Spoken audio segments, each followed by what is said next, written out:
இந்த பட்ஜெட்டில் பார்த்தீங்கன்னா உங்களுக்கு உமன் ஆண்டர்பிரினர் அப்படின்னு ஒரு ஹெட்டிங்கில் இந்த பட்ஜெட்டில் நாங்கள் தாக்கல் பண்ண 26, 26, 27 இந்த பட்ஜெட்டில் வந்து 250 கோடி ரூபா ஒதுக்கீடு 250 crores ஃபார் உமன் ஆண்டர்பிரினர். ஏன்னா இந்த ஆட்சி வந்து மெயின் ரீசனே வந்து உமன்ஸ் தான், உமனோட சப்போர்ட் தான் எங்களுக்கு இந்த சுச்சுவேஷன் நாங்கள் இருக்கிறது. So we have to be thankful and grateful to all women here. I take this opportunity to thank each one of you for supporting Tamil Vetri Kazhagam and keep supporting the government headed by C. Joseph Vijay. Thank you. அவங்க கேட்ட கேள்வி நான் சொல்லிடுறேன். உங்களுக்கு அந்த first moment தலைவர் இப்போ பார்த்தீங்கன்னா பேசுவீங்க கேட்டாங்க. நான் ஃபர்ஸ்ட் டைம் பணியூரில் தான் அவர் மீட் பண்ணேன். மீட் பண்ணப்போ நான் சொன்னேன், அண்ணன் எம்ஜிஆருக்கு எப்படி ஜேபிஆர் இருந்தாரோ, ஜேபிஆர் எப்படி எம்ஜிஆர் இருந்தாரோ, அதே மாதிரி வில்சன் உங்களுக்கோசம் இருப்பான்னு சொன்னேன்.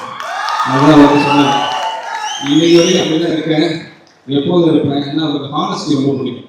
It's very good listener. நீங்கள் ஒரு பாயிண்ட் டிஸ்கஸ் பண்ணப்போ ரொம்ப கூர்மையாக அப்படி கவனிப்பாங்க, கேட்பாங்க. ஹானஸ்டாக இருந்தால் போதும். நாங்கள் ஹானஸ்டாக இருக்க போகிறோம். அதுதான் ஸ்டார்டிங் டே 1ல் ஓதுக்கு சொன்னாங்க. க்ளீன் அண்ட் டிரான்ஸ்பரண்ட் கவர்மெண்ட் சொன்னாங்க. கரப்ஷன் ஃப்ரீ, ட்ரக்ஸ் ஃப்ரீ கவர்மெண்ட்னாங்க. அது கண்டிப்பாக அவங்க சப்போர்ட்டால் கண்டிப்பாக நாங்கள் செய்வோம். தேங்க்யூ. இந்த பட்ஜெட்டில் பார்த்தீங்கன்னா உங்களுக்கு உமன் ஆண்டர்பிரினர் அப்படின்னு ஒரு ஹெட்டிங்கில் இந்த பட்ஜெட்டில் நாங்கள் தாக்கல் பண்ண 26, 26, 27 இந்த பட்ஜெட்டில் வந்து 250 கோடி ரூபா ஒதுக்கீடு 250 crores ஃபார் உமன் ஆண்டர்பிரினர். ஏன்னா இந்த ஆட்சி வந்து மெயின் ரீசனே வந்து உமன்ஸ் தான், உமனோட சப்போர்ட் தான் எங்களுக்கு இந்த சுச்சுவேஷன் நாங்கள் இருக்கிறது. So we have to be thankful and grateful to all women here. I take this opportunity to thank each one of you for supporting Tamil Vetri Kazhagam and keep supporting the government headed by C. Joseph Vijay. Thank you. அவங்க கேட்ட கேள்வி நான் சொல்லிடுறேன். உங்களுக்கு அந்த first moment தலைவர் இப்போ பார்த்தீங்கன்னா பேசுவீங்க கேட்டாங்க. நான் ஃபர்ஸ்ட் டைம் பணியூரில் தான் அவர் மீட் பண்ணேன். மீட் பண்ணப்போ நான் சொன்னேன், அண்ணன்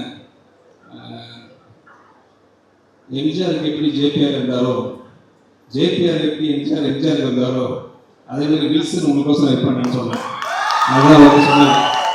இன்னைக்கு வரைக்கும் அப்படி தான் இருக்கேன், எப்போதும் இருப்பேன். ஏன்னா அவருக்கு ஹானஸ்டி ரொம்ப பிடிக்கும். It's very good listener. நீங்கள் ஒரு பாயிண்ட் டிஸ்கஸ் பண்ணப்போ ரொம்ப கூர்மையாக அப்படி கவனிப்பாங்க, கேட்பாங்க. ஹானஸ்டாக இருந்தால் போதும். நாங்கள் ஹானஸ்டாக இருக்க போகிறோம். அதுதான் ஸ்டார்டிங் டே 1ல் ஓதுக்கு சொன்னாங்க. க்ளீன் அண்ட் டிரான்ஸ்பரண்ட் கவர்மெண்ட் சொன்னாங்க. கரப்ஷன் ஃப்ரீ, ட்ரக்ஸ் ஃப்ரீ கவர்மெண்ட்னாங்க. அது கண்டிப்பாக அவங்க சப்போர்ட்டால் கண்டிப்பாக நாங்கள் செய்வோம். தேங்க்யூ.